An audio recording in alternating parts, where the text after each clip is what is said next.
खाली चीजे बुक रहे छे साटा खगड़िया मुंगेर गेलिए लागल ने घाटा रे छोड़ा सुने छे हाँ हाँ एको दिन ने खाली चीजे बुक रहे छे साटा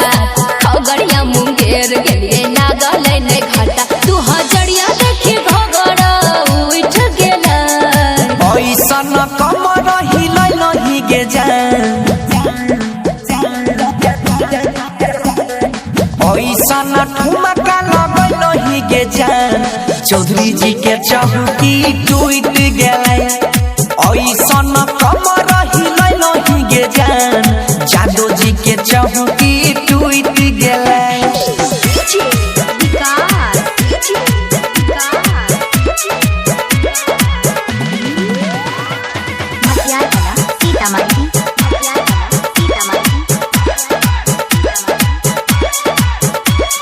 बोले परेशानी छ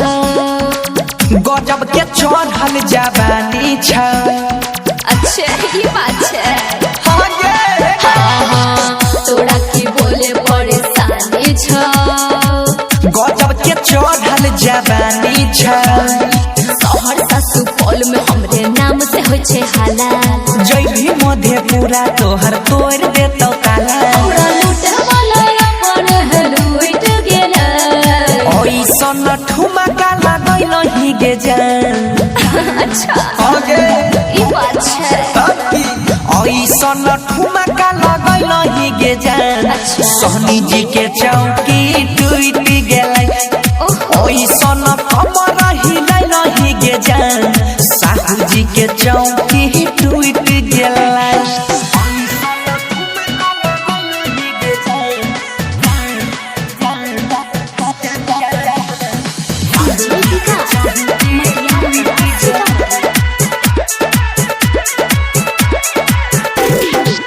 डाले ने हमरा पर गल और चोली पर गोली तोरा चलता गे अरे चल जो ना नहीं गलतो हाँ हाँ डाले ने हमरा पर गल और चोली पर गोली तोरा चलता गे छौड़ा तो यहाँ बारा छही हटल रहे दूरे छौरी न मकीन लागे छही पूरा पूरे मनीष बंसी के पसेना छूट गेला ऐसन कमर हिलै नहीं गे जान अच्छा ही बात है ऐसन ठुमका लगै नहीं गे जान जादो जी के चौकी टूट गेलै ऐसन बिजली गिरै नहीं गे जान ठाकुर जी के चौकी ता टूट गेलै